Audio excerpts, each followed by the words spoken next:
இந்த டாபிக் உயிரளபடை ஒற்றளபடை. அளபெடுத்தல் அப்படின்னா நீண்டு ஒலித்தல் அப்படின்னு அர்த்தம். அதாவது செய்யுளில் ஓசை குறையும் போது அதுக்கு ஏற்ற மாதிரி நெட்டெழுத்துக்கள் நீண்டு ஒலிப்பது செய்யுளிசை அளபடை. மொத்தம் உயிரளபடை 3 வகைப்படும்: செய்யுளிசை, இன்னிசை, சொல்லிசை அளபடை என்று. செய்யுளிசை அளபடைனா நெட்டெழுத்துக்கள் நீண்டு ஒலிப்பது செய்யுளிசை. இன்னிசை அளபடைனா செய்யுளில் இனிய ஓசைக்காக குறில் நெடிலாகி அளபெடுத்து ஒலிப்பது இன்னிசை அளபடை.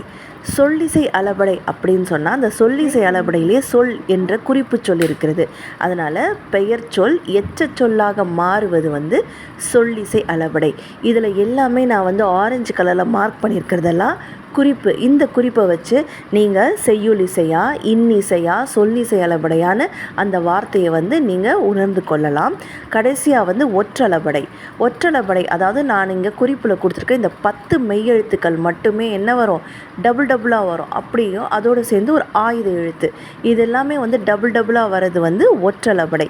ஸோ இந்த குறிப்புகளாக வச்சு நீங்கள் 1 மார்க்கில் அழகாக மார்க் எடுக்கலாம். இதுக்கு மேலே வேறு ஏதாவது டவுட் இருந்ததுன்னா கமெண்ட் பண்ணுங்கள்.